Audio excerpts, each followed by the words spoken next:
인물중심 기업 분석 CEO 톡톡. 안녕하십니까, 곽보현입니다. 오늘 시간에는 김상용 호반그룹 회장이 일찌감치 경영승계 구도를 잡아놓은 김대현 사장과 김민성 상무 두 아들 이야기를 해보도록 하겠습니다.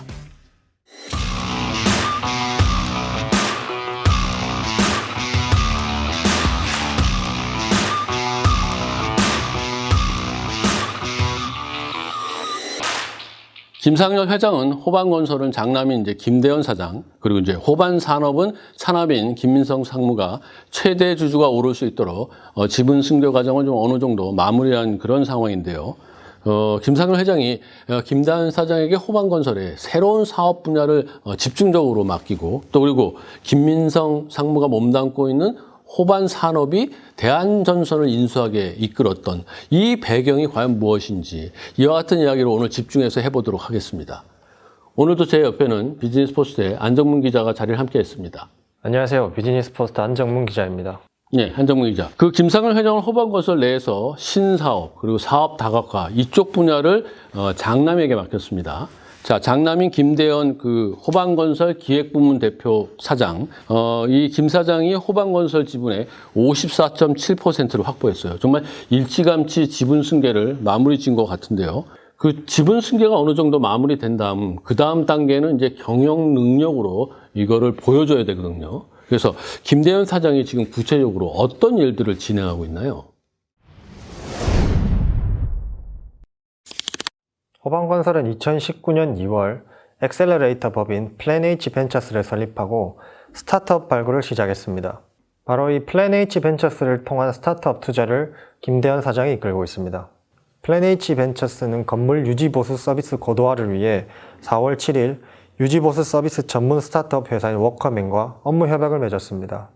이 밖에도 플랜H 벤처스는 설립된 뒤 건축 설계기업 1011, 도시형 스마트팜 기업 세슬 프라이머스 등 스타트업에 투자하고 공동으로 기술을 개발해왔습니다.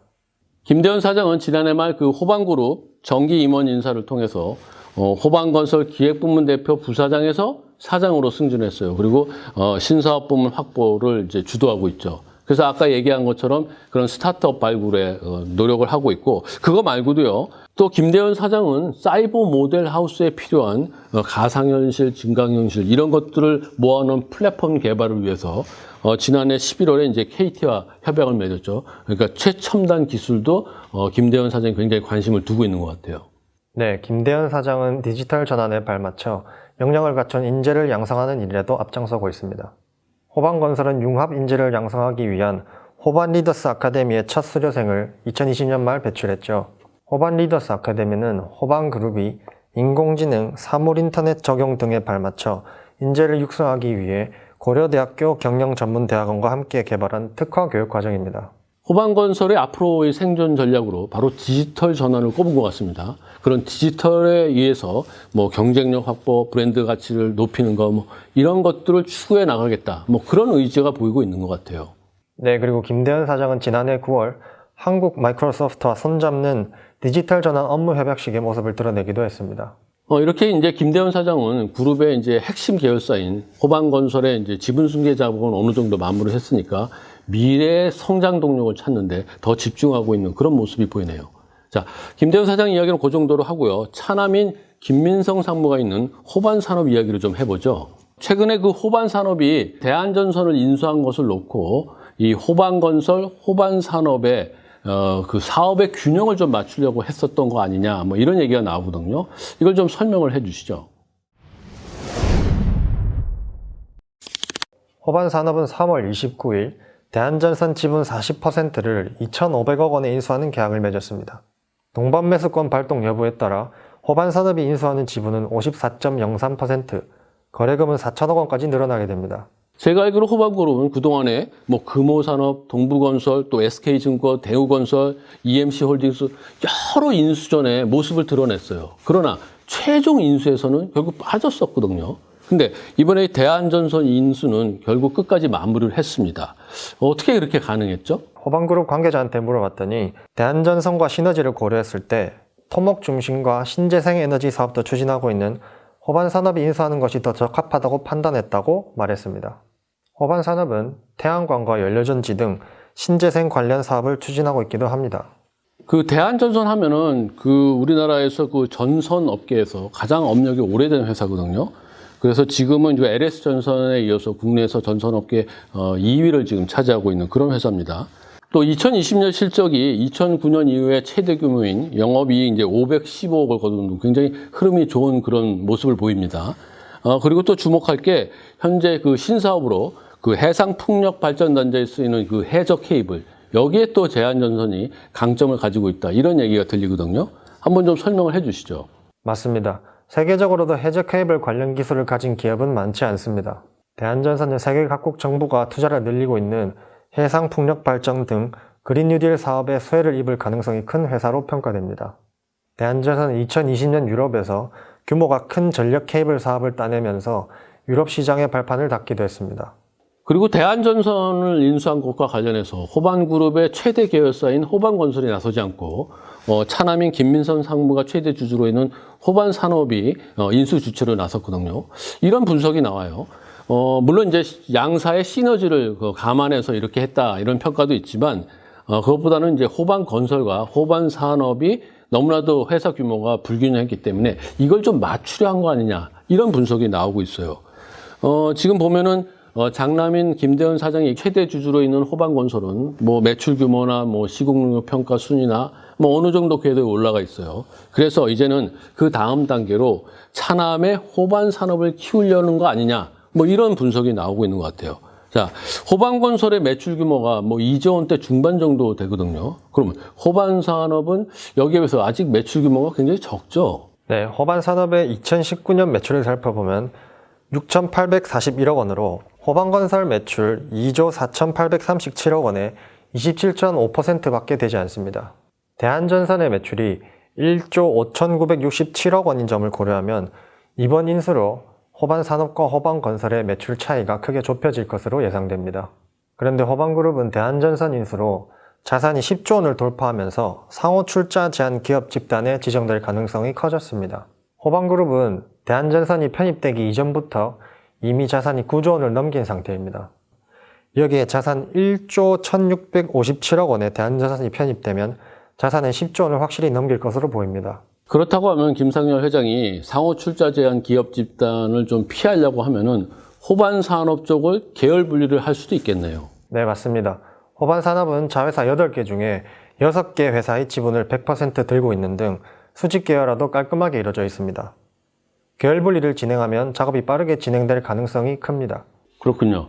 네, 그렇게 김상열 회장은 두 아들의 지분 승계를 어느 정도 마무리했고, 또 회사의 규모 균형도 어느 정도 정리해 나가고 있는 뭐 그런 모습을 보입니다. 하지만 그 지분 승계를 놓고 공정거래법 위반 혐의가 있다, 이렇게 해서 조사가 진행되고 있다고 하는데 이 부분을 좀 한번 설명해 주시죠. 네, 호반건설과 호반의 합병 과정에서 일감을 몰아줬다는 편법 지분 승계 논란이 불거졌습니다. 김상열 회장의 장남인 김대현 사장이 최대 주주로 있는 호반의 내부 일감을 몰아줘 성장시킨 뒤 합병을 통해 주력 계열사 호반건설의 지분을 승계했다는 점이 문제로 꼽히고 있습니다. 김대현 사장이 최대 주주였던 호반은 2003년 자본금 5억 원의 분양 대행회사 비오토로 설립된 뒤 내부 거래 비율 99.4%를 기록하면서 빠르게 성장했습니다. 호반은 그룹 내부 일감을 바탕으로 2017년에는 매출 규모가 기존 주력 계열사인 호반건설의 2배가 넘는 2조 6,150억 원까지 치솟았습니다. 10년 전인 2008년 호반 매출은 166억 원에 불과했습니다. 네, 호반건설은 뭐 이와 관련해서 호반이 당시에 이제 부동산 시장이 급성장을 했고 택지지구의 주택 사업을 통해서 굉장히 많은 매출을 올렸다, 그러니까 그게 당연한 거다, 뭐 이렇게 설명을 하고 있는 것 같아요. 그 호반은 김상열 회장 장남 김대현 사장이 지분 85.7%를 가지고 있고, 또 김 회장 부인 우연희 씨가 14.3%의 지분을 보유하고 있었습니다. 이런 것과 관련해서 송원석 의원이 2019년 국정감사에서 이렇게 얘기를 했어요. 호반건설은 내부 거래로 사주의 장남과 차남에게 택지를 몰아주고 두 아들이 각각 7,912억, 또 그리고 4,766억의 분양 수익을 올렸다. 이거는 전형적인 일감 몰아주기고 사주 일가의 이익 편취다, 이렇게 이제 문제를 제기했죠. 여기에 또 이제 보면은 토지주택공사의 2008년부터 2018년까지 그 공동주택용지 블록별 현황 및 전매 현황 이걸 좀 분석을 하면서 그 호반건설이 낙찰받은 공동주택용지 44개 중에서 27개가 전매됐다. 이걸 이제 문제로 지적했죠. 호반그룹은 27개 전매 필지 가운데 19개를 계열사에 팔았는데요. 이 중 17개가 세 자녀가 대주주인 계열사에 팔린 점도 지적을 받았습니다. 게다가 김상열 회장의 둘째 아들인 김민성 상무가 최대 주주로 있는 호반산업도 내부거래 비중을 늘려 회사를 키웠다는 말을 듣고 있습니다. 네. 그리고 이제 김 회장이 또 큰 딸이 있어요. 김윤혜 호반 프로퍼티 사장인데 김윤혜 사장의 남편, 그러니까 김 회장의 이제 사위죠. 이 조사도 지금 하고 있다고 지금 알려져 있거든요. 그건 어떻게 됐나요? 2021년 3월 25일 서울지방국세청은 4년 만에 호반건설의 세무조사를 착수했습니다. 공정거래위원회는 2월 4일 김상열 회장의 사위 등이 보유한 계열사 자료를 누락하는 등 위장계열사를 운영한 혐의로 호반건설 본사를 현장 조사했습니다. 사위인 국모 씨가 최대 주주로 있는 세기 상사 등 10여 개 계열사 자료를 제때 신고하지 않았다는 이유인데요. 세기 상사는 서울 중구 대한극장을 운영하는 상장사입니다. 대기업 집단 지정 자료 제출 과정에서 허위 제출이나 누락 등이 발견된 경우 공정거래위원회는 사안에 따라 고발 조치를 할 수 있습니다. 네, 그렇군요. 잘 알겠습니다. 김상열 회장의 호반건설은 정말 빠르게 성장해서 시공능력평가 10위권까지 올랐는데 최근 2년 동안은 좀 부진한 모습을 보입니다. 그래서 이제 김 회장은 호반그룹의 그룹 수뇌부를 교체하는 그런 인사도 단행했고 그리고 또 인수합병으로 시너지를 노리는 그런 것도 전개하고 있습니다. 이런 와중에 위장 계열사 문제가 돼서 공정거래위원회에서 조사도 받고 있어서 앞으로 김상열 회장이 어떻게 회사를 이끌어 나가게 될지 저희들이 계속 좀 지켜봐야 될 것 같습니다. 네, CEO 톡톡 김상열 회장과 호반그룹 이야기는 이것으로 마무리하겠습니다. 여러분 끝까지 시청해 주셔서 대단히 감사합니다.